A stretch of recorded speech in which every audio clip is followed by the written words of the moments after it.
College का waste gate वो इलाका जो सुनसान है, जहाँ स्ट्रीट लाइट तक ठीक से नहीं।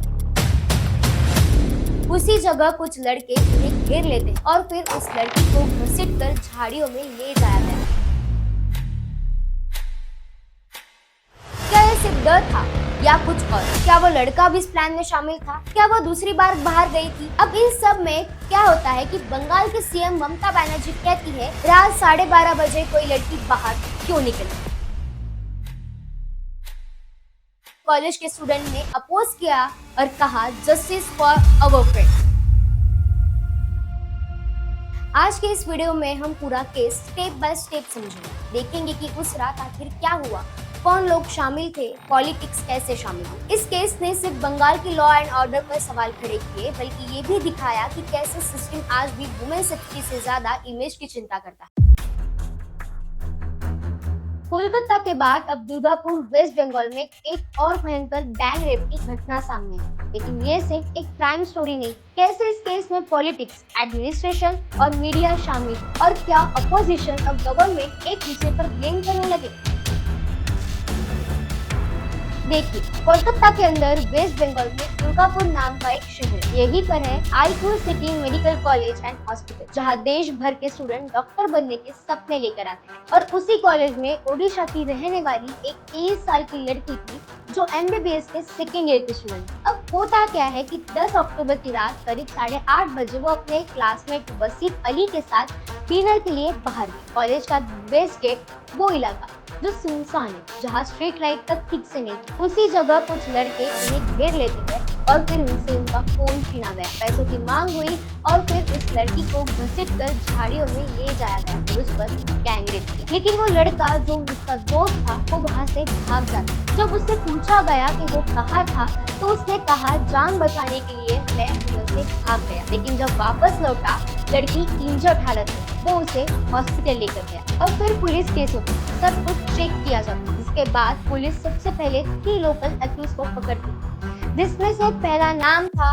अप्पू बुरी 21 साल, दूसरा फिरदौस शेख 23 साल और तीसरा शेख राजुद्दीन 31 साल। एक और अक्यूज शेख सोफिकुल को भी कस्टडी में लिया गया। लेकिन अभी और 2 अक्यूज है जो वो पकड़े नहीं। लेकिन कहानी यही खत्म नहीं। पुलिस ने खुद कहा कि लड़की के साथ गया दोस्त, उस पर भी उनको शक है। अब सोचिए, ये वो लड़का था जो कह रहा था कि उसने उसे बचाया, लेकिन लड़की के फादर और नेशनल कमीशन फॉर वुमेन दोनों ने कहा वो उसे बाहर ले गया और जब हमला हुआ तो भाग गया। क्या यह सिर्फ डर था या कुछ और? क्या वो लड़का भी इस प्लान में शामिल था या फिर एक बात विटनेस जो अब खुद शक के घेरे में है? ये वो सवाल है जिनका जवाब अभी भी अधूरा है। आईक्यू सिटी मेडिकल कॉलेज ने अगले दिन एक प्रेस रिलीज इशू किया, जिसमें कहा गया कि दोनों स्टूडेंट 7:58 पर निकले और 9:29 पर लौटे, यानी कॉलेज के सीसीटीवी टाइमिंग क्लियर है। लेकिन अब सवाल ये है कि अगर लड़की वापस लौटी तो हमला कब हुआ?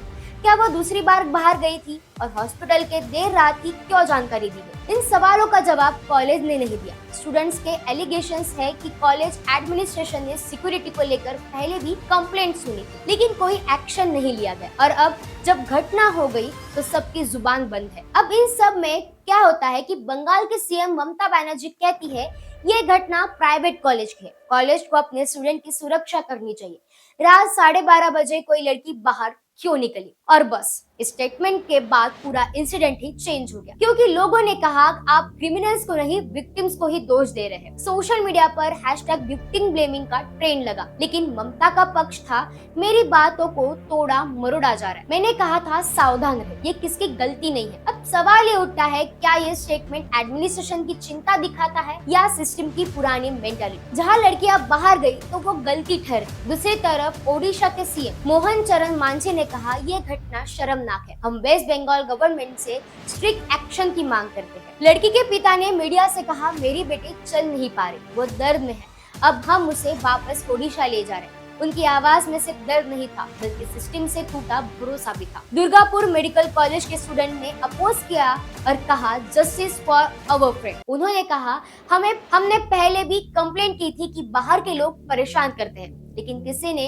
नहीं सुनी। स्टूडेंट ऑर्गेनाइजेशन, डॉक्टर्स के यूनियन, यहाँ तक कि सीपी और बीजेपी दोनों ने सड़क पर उतरकर प्रदर्शन किया, लेकिन हर किसी के मन में एक ही सवाल था, क्या बंगाल वुमेन्स के लिए सिक्योर है? एनसीआरबी के रिपोर्ट के अकॉर्डिंग बंगाल में एसिड अटैक के देश में सबसे ज्यादा है। क्राइम रेट कम नहीं हुआ, बस सेंसिटिविटी कम हो गई। अब सवाल सिर्फ इस केस का नहीं है, बल्कि उस सिस्टम का है जो बार बार फेल हो रहा है। 2024 में आरजी कर मेडिकल स्टूडेंट में डॉक्टर के साथ रेप और मर्डर हुआ था। 2025 में साउथ कलकत्ता लॉ कॉलेज और IIM कलकत्ता में सेक्सुअल असॉल्ट की घटना हुई। हर बार गवर्नमेंट कहती है जीरो टॉलरेंस, लेकिन जीरो रिजल्ट। क्यों अब तक कॉलेज में प्रॉपर सिक्योरिटी ऑडिट नहीं हुए?